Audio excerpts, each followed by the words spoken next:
Hello everyone, मेरा नाम है अस्सलाम वालेकुम मेरा बिस्रा। आप सबको बहुत ज्यादा वेलकम है हमारे चैनल पर। एक बार फिर से सबसे पहले चैनल को सब्सक्राइब, वीडियो को लाइक शेयर जरूर कर देना। महाशिवरात्रि के मौके पर भाई पाकिस्तान में एक जो मंदिर था उसको भाई डिमोलिश किया गया, तो उसके बाद एक ऐसा चमत्कार हुआ जिसको सुनकर आप हैरान हो जाएंगे। तो ऐसा करते हैं, देखते हैं। उससे पहले चैनल को सब्सक्राइब, लाइक शेयर जरूर कर देना। देखते हैं, आज वीडियो चली।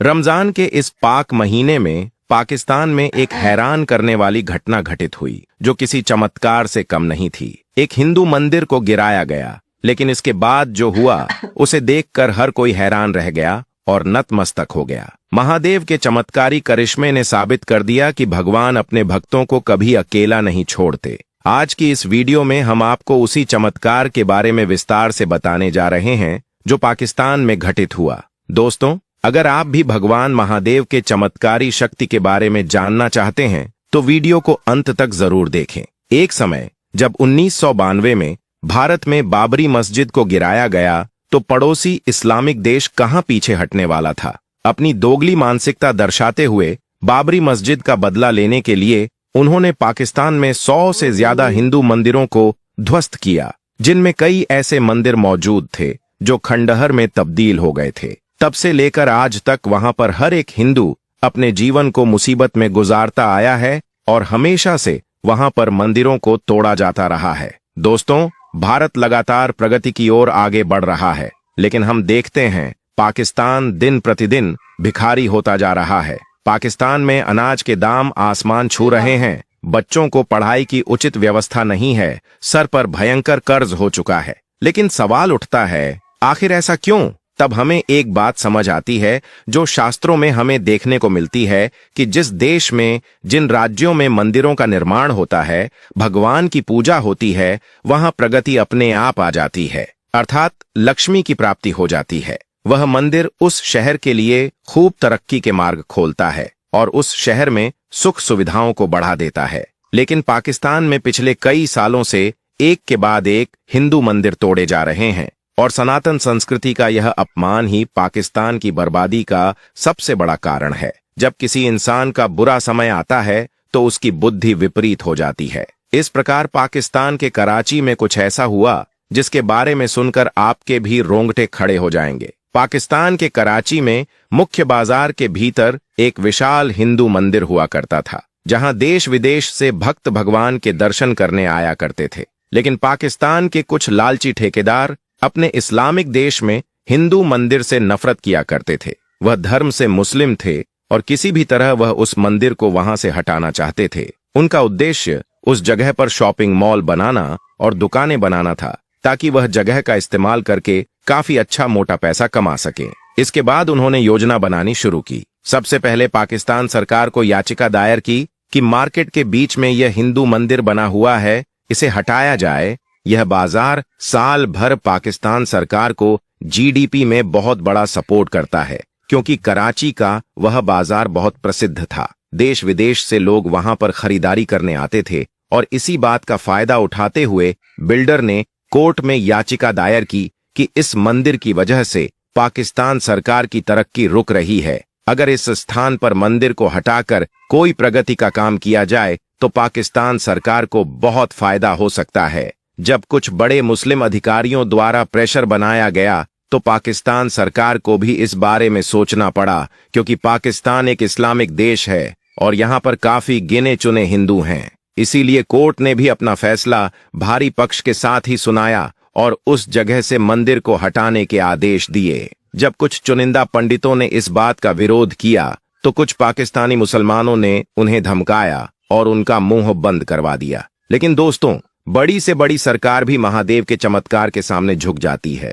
और ऐसा ही हुआ पाकिस्तान के कराची में। उस मंदिर के आसपास व्यवस्था को सही करने के लिए और दुकानों को सूचित करने के लिए 1 माह का समय दिया गया। 1 माह के पश्चात जेसीबी मंदिर को गिराने के लिए पहुंच गई और देखते ही देखते मंदिर के एक हिस्से को गिरा दिया गया। लेकिन दोस्तों, अब बारी थी मुख्य शिखर गिराने की। किसी भी मंदिर को किसी कारणवश अगर गिराया जाता है तो उसके अंदर रखी भगवान की मूर्तियों को सम्मान पूर्वक वहां से निकालकर उचित स्थान पर रखा जाता है। लेकिन इस्लामी पाकिस्तान सरकार अपने फायदे में इतनी अंधी हो चुकी थी कि उन्होंने मंदिर के मुख्य भाग में शिवलिंग अभी भी स्थापित है इस बात को नजरअंदाज करते हुए सीधे मंदिर को गिराने का निश्चय किया। लेकिन जब जेसीबी मुख्य शिखर को तोड़ने के लिए आगे बढ़ी तब अचानक एक बहुत बड़ा चमत्कार हुआ। अचानक से उसका इंजन फेल हो गया और जेसीबी भी खराब हो गई। तभी दूसरी जेसीबी को मंदिर तोड़ने के लिए आगे बढ़ाया गया,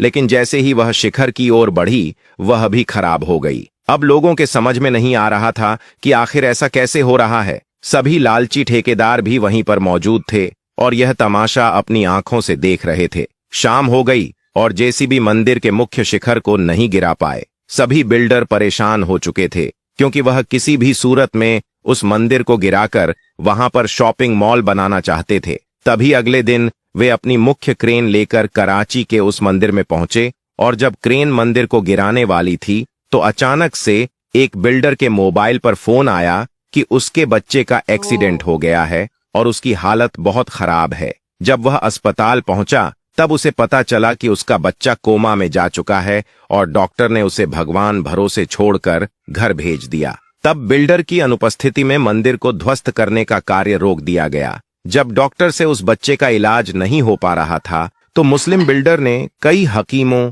मौलवियों और बाबाओं को बुलाया, लेकिन वे कुछ नहीं कर पाए। तभी एक दिन उस बिल्डर को स्वप्न में भगवान शिव ने दर्शन दिए और कहा, यह सब तुम्हारी गलती का नतीजा है। तुम्हारे पापों का भोग तुम्हारे बच्चे को भुगतना पड़ रहा है, लेकिन अभी भी समय है। मंदिर को टूटने से बचा लो और उस मंदिर का पुनर्निर्माण करो। तुम्हारा बच्चा एकदम ठीक हो जाएगा। जब बिल्डर की आंखें खुली तो वह पसीना पसीना हो चुका था और उसे एक बात समझ आ गई थी कि यह सब उसकी ही गलती का नतीजा था। इसके बाद उसने उस मंदिर को टूटने से बचाने के लिए अपने 100 मुस्लिम भाइयों को एकत्रित किया और सरकार को यह आश्वासन दिया कि हम इस मंदिर को टूटने नहीं देना चाहते। बाजार में मंदिर की उपस्थिति से हमें कोई तकलीफ नहीं है। इसके बाद सरकार ने भारी बहुमत के कारण अपने निर्णय को वापस ले लिया और बिल्डर ने टूटे हुए हिस्से का पुनर्निर्माण कराया और भगवान शिव का हमेशा के लिए दास बन गया। चमत्कार कुछ ऐसा हुआ कि कुछ ही समय में उसका बच्चा भी कोमा से बाहर आ गया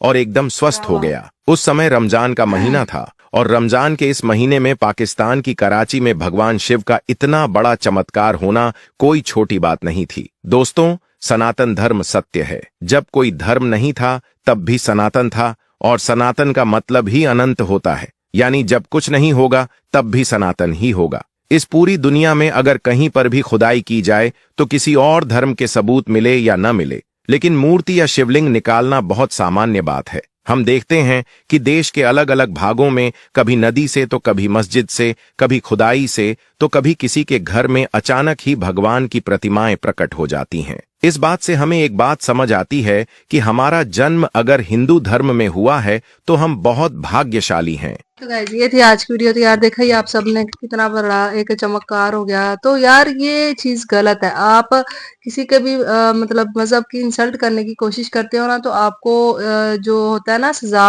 वो जरूर मिलती ही मिलती है, भुगतनी ही पड़ती है। जब आप कुछ बुरा किसी के साथ करते हो ना तो उसके अंजाम के लिए खुद के साथ बुरा, इससे भी ज्यादा बुरा होने वाला है। आप हमेशा रेडी रहो, क्योंकि हमें क्या सबक सिखाया जाता है कि हम इंसानियत की कदर करें। इंसान से बड़ी कोई भी चीज नहीं होती। इंसानों की, जानवरों की, आपके इर्द गिर्द जो भी जानदार चीज है ना, इनकी बहुत ज्यादा कदर करनी चाहिए। चाहे वो किसी भी मजहब से हो, किसी भी मतलब आपके मजहब का नहीं है, किसी और के मजहब का है, तो क्या वो इंसान नहीं है? उसकी भी रिस्पेक्ट करना हमारा फर्ज बनता है।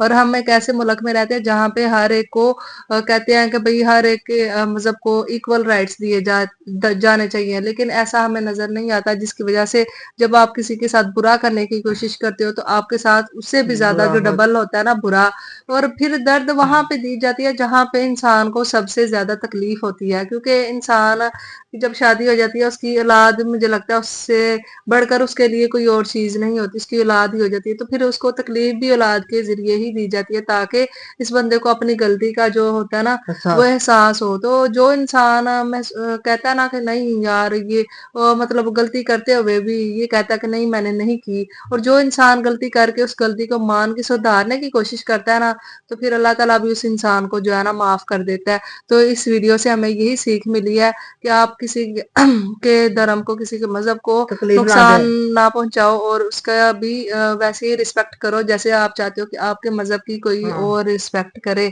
तो वीडियो काफी ज्यादा इंटरेस्टिंग थी, मजा आया सुनकर। आई होप सो आपको भी ये वीडियो हमें पसंद आई, बहुत पसंद आई है। हम एक और न्यू चैनल बनाने वाले हैं, उसको भी आपने सब्सक्राइब करना है। फिर मिलते हैं एक और वीडियो। Thank you.